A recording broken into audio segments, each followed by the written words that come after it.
अस्सलाम वालेकुम नाजरीन, मैं हूं अहमद मंसूर और पीटीआई इस वक्त ऐसा हलवा है जिसको हर कोई खाना चाहता है, लेकिन जाहिर सी बात है ये dish chairman PTI Imran Khan की है और उनकी मर्जी के बगैर कोई खा नहीं सकती। उसके बाद फिर जो पिछले 4 सालों में बुशरा बीबी का रोल उन्होंने जो अपना हिस्सा लिया और इसमें अब पूरा उनका अमल दखल है, तो उसके बाद ये कैसे मुमकिन है कि अभी जो इलेक्शन कमीशन ने पीटीआई के जो इंट्रा पार्टी इलेक्शन की बात की, तो उसमें इमरान खान खुद तो अब नहीं लड़ रहे, ये तो तय है, फैसला हुआ है, और वो क्यों नहीं लड़ रहे, वो उनकी मजबूरी है। और फिर एक सिलेक्शन और अपना बंदा अपनी मर्जी का वो आए, उसकी प्लानिंग। लेकिन यहां कुछ हाथ भी हुआ है और कुछ हाथ नहीं भी हुआ। बड़ी दिलचस्प खबरें हैं क्योंकि इलेक्शन से पहले ये इलेक्शन है, और इसका बड़ा असर होगा 8 फरवरी के जो इलेक्शन है उसमें, कि पीटीआई का चेयरमैन कौन होगा जब 8 फरवरी को इलेक्शन होंगे। गौहर खान, बैरिस्टर गौहर खान, इमरान खान के वो उन्होंने नामजद करदा हैं और उन्होंने अपने हाथ से ये फैसला किया कि मेरे बाद अब पार्टी इनके पास होगी। और बज़ाहिर तो यही तासुर अपने चाहने वालों को, क्योंकि इमरान खान के बगैर किसी और को वो कैसे कबूल करते हैं। हालांकि पार्टी में बहुत सारे ग्रोह बन चुके हैं। आज अकबर एस बाबर पीटीआई के मरकजी सेक्रेटरीट में जिस तरह गैर उनका वहां पे इस्तकबाल हुआ, वो भी देखने से ताल्लुक रखता है। तो जो ये इलेक्शन से पहले इलेक्शन है, पीटीआई के इंट्रा पार्टी इलेक्शन, इसमें बैरिस्टर गौहर का बड़ा जो किरदार है, उससे जुड़ी कुछ चीजें सामने आई हैं। अभी उसकी तस्दीक नहीं है, लेकिन जो मालूमात हैं वो दिल को लगती हैं। हमारे पास कुछ इंफॉर्मेशन है, आपको थोड़ा बताएं कि बैरिस्टर गौहर, आप शायद पीटीआई के जो जितने फॉलोअर्स होंगे, जो चाहने वाले होंगे, कारकुन, इवन उनके जो रहनुमा है, वो भी शायद 2-4 साल पहले ना जानते हों। मीडिया पर भी अचानक आना शुरू हुए थे। कैसे आना शुरू हुए थे ये हम आपको बताते हैं। यहीं से हम बात आगे आगे जो है वो जोड़ेंगे और आपको बताएंगे कि हो क्या रहा है, क्या हाथ हुआ है पीटीआई के लोगों के साथ, इस पार्टी के साथ क्या हो गया।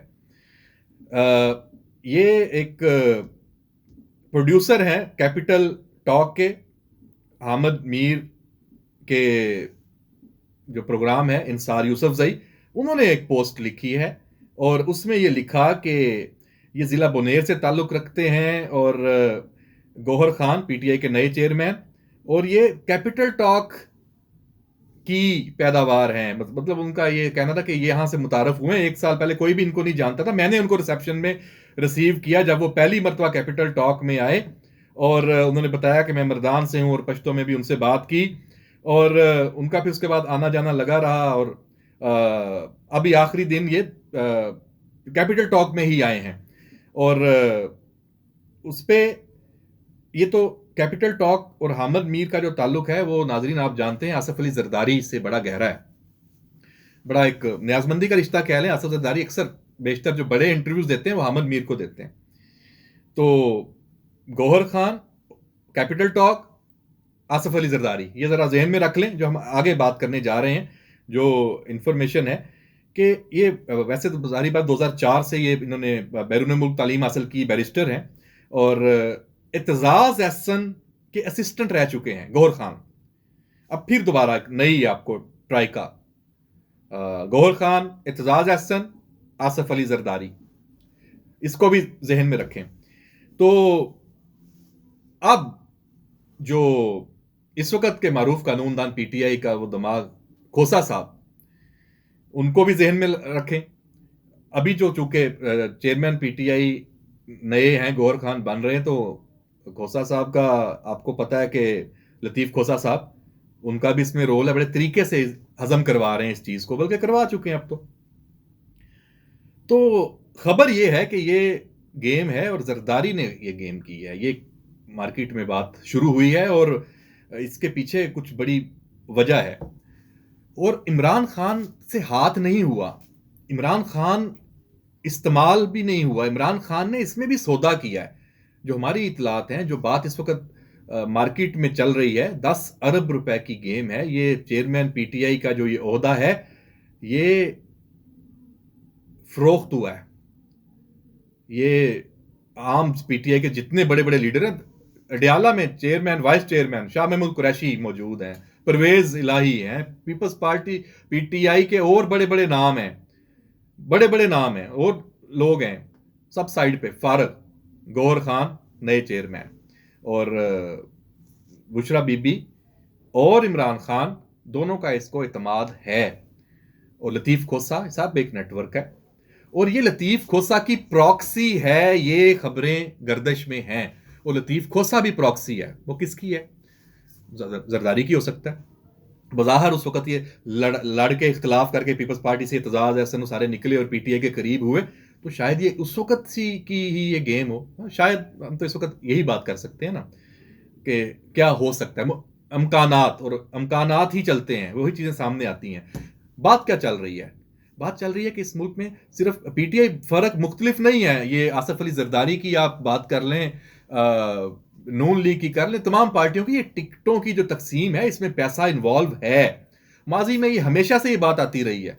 एक दौर में नाहिद खान का नाम आता था मोहतरमा बीबी के दौर में कि पैसे पकड़ के टिकट दे। हर बड़े बड़े हर पार्टी में कोई ना कोई ये सारी गेम चलती है। इवन जो चेयरमैन सेनेट का जो इलेक्शन हुआ था, पीटीआई का वज़ीर आज़म इमरान खान थे उस वक्त, आपको याद होगा, उस वक्त भी ये बातें आई थी। और अब जो प्रॉपर्टी टाइकून है मलिक रियाज, उनका जो एक इंटरव्यू जो भी आया नहीं है, उसने थरथली मचाई हुई है कि वो हो चुका है रिकॉर्ड। उसमें भी ये चीज़ें सामने आ चुकी हैं उसके कि वो, और उसमें कोई वो नहीं है कि मलिक रियाज को भी इमरान खान ने ड्यूटी दी थी कि मुझे बंदे खरीद के दो सेनेट के लिए, और ये ऑन रिकॉर्ड हैं चीज़ें, ये ख़त्म नहीं होंगी।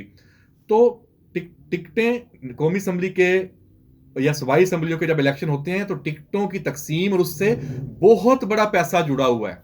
आप देखें पूरे मुल्क से कोई 1000 के करीब कैंडिडेट हैं जो आपने टिकटें देनी है। चारों सूबाई असम्बलियाँ हो गई, कौमी असम्बली हो गई, तो अब करोड़ों की एक टिकट के पैसे, और आप हिसाब लगाएं वॉल्यूम कितना है। तो जी 10 अरब रुपया मिलना है इमरान खान को, बुशरा बीबी को। जेल में बैठे हैं वहां भी ये गेमें कर रहे हैं, और हर कोई करता है। ये मैं नहीं कहता, ये पाकिस्तान में ये अलमिया है। और ये आप इमरान खान को, जो लोग कहते थे ना कि ये बाकियों से मुनफरद है, छोड़ दें जी, अब तो सब ओपन हो चुका है ना, एक जैसे हैं, बल्कि ये सबसे बढ़ के हैं इन मामलों में। जैसी जैसी चीजें सामने आई हैं, तोबा क्या तो कमाल चीजें सामने आई हैं। हर जगह से अपने मफादात, अपनी गेम, कहानियां। तो 10 अरब में 2 अरब कहते हैं वसूल, और फिर वही वो जो फरा गोगी का नाम आ रहा है। जब बुशरा बीबी इन्वॉल्व है तो वो तो फरा गोगी ने तो आना ही है कि बाहर ये पैसे कैसे होंगे, और गौहर खान फिर कैसे वसूल करेगा। अब जाहिर सी बात है, अगर ये होता है, ये इल्जामात हैं, ये होता है, तो गौहर खान टिकटें खुद देगा। ये कह रहे हैं ना कि ये चेयरमैन इमरान खान है, जनाब ऐसा नहीं है, गौहर खान ही चेयरमैन होगा फिर, और फिर वो ही टिकटें देगा, फिर वसूलियां होंगी, सारा सिस्टम है। और पीछे जरदारी सब पे भारी। कितना बड़ा काम आप देख लें, नून लीग का बंदे इलेक्टेबल्स के पीछे पड़ रहे हैं, मिनटे तरले कर रहे हैं, जहांगीर तरीन लगा हुआ है, वो एक एक बंदे को ढूंढते फिर रहे हैं। जहां जरदारी ने पूरी पीटीआई जबरदस्त वोट बैंक सारा ऐसे जाके हाथ डाला है, और कितनी प्लानिंग से। और अगर ये हो जाता है तो क्या होगा, पीटीआई कुछ सीटें तो लेगी, यकीनन लेगी। तो गौहर खान उसका चेयरमैन होगा, तो फिर सीट एडजस्टमेंट होगी। फिर जब जब हुकूमतें बननी बिगड़नी होगी, उसमें सौदेबाजी होगी। फिर पीपल्स पार्टी की मर्जी से गौहर खान जो कहेगा जी मुल्क के वसी तर मफाद में नून लीग के चूंकि हम खिलाफ हैं जी, और नून लीग से तो हमारा वोटर बिल्कुल उसके ऊपर नहीं जाता, जरदारी और पीपल्स पार्टी फिर काबिल कबूल है, उन्होंने एंटी नून लीग बयानिया भी शुरू किया हुआ है। तो फिर क्या होगा, ये जो पीटीआई गौहर खान वाली है, ये और जरदारी ये मिलके यहाँ पे हुकूमत बनेगी। ये प्लॉट, ये दिल को लगती हैं बातें जो इस वक्त मार्केट में चल रही हैं। तो ये सारा कुछ जो है ये इस मुल्क में चल रहा है। और ये आर्जी चेयरमैन नहीं है जी गौहर खान, ये मुस्तकिल हैं और बड़े इनके अहम होंगे, और इनका कब्जा गया हो गया जी, इनका हो गया तो ये प्रॉक्सी हैं, तो फिर किसका हुआ, आप समझदार हैं। हाथ इमरान खान ने समझे पार्टी 10 अरब में भेज दी कि बुरा लगता है लगे, अगर ये सारी सूरत हाल ऐसे ही है तो फिर 10 अरब आप ले रहे हैं तो पार्टी भेज दी ना। तो आप जेल में बैठ के आपने मतलब आखिर में भी पार्टी से जान भी छुड़ानी है, बाद में वापस फिर कहाँ मिलती है, क्या गेमें हैं यहाँ पे। ये अगर ये डील, ये बातें हैं, अल्लाह करे ऐसी चीज ना हो, लेकिन ये बातें दिल को इसलिए लगती हैं जो इस वक्त हो रही हैं पूरी मार्केट में, कि ये आने वाले दिनों में ये और दिलचस्प सूरत हाल होगी। और अब तो इलेक्शन से पहले election, PTI intra party election, उसमें गौहर खान, उसको पार्टी के अंदर अब क्या मिलता है। अब कुछ जो है ना, तब करवासा था बोलना शुरू हुए हैं, जो सीजन लोग हैं, अहमद खान सामने आना शुरू हुए हैं, बाकी लोग भी, इमरान खान की बहनें, उनको भी पता चल गया कि हाथ हो गया। और अकबर एस बाबर बुनियादी रुकन, सारी लड़ाई देखें, आज वो सच साबित हुआ बंदा, कि उसने शुरू में जो नजरियाती एक सोच थी, और पार्टी से लहदा नहीं, उसने केस भी किया इलेक्शन कमीशन में और सारा, आज वो सच साबित हुआ। आज उसको वैसे लड़ना चाहिए था इसमें, आज वो गया उधर पीटीआई के सेक्रेटरीट में। तो इस तरह अब पीटीआई के अंदर अब और ग्रुप आएंगे, और गौहर खान को इतनी आसानी से खुला मैदान शायद ना मिले कि ये पीटीआई पे वो अपनी मनमानी करे, और जो वो चाहे, लतीफ खोसा चाहे, असद जरदारी चाहे, वो हो जाए। और इमरान खान, लेकिन जब 10,000 अब इमरान खान ने लिए, फिर तो उसकी मर्जी है, देखते हैं क्या होता है। बहरहाल ये सारी सूरत हाल है, और मज़े की चीज़ें थी। हमने कहा आपसे जिक्र इसका करें, खुल के करें। तो आगे देखते हैं, अगले 1-2 दिनों में और सूरत हाल वाज़ेह होगी। ये खिचड़ी पीटीआई में पकना शुरू है, इसका रिजल्ट इंतज़ार है कि क्या निकलता है। इजाज़त दीजिए, अल्लाह हाफिज़।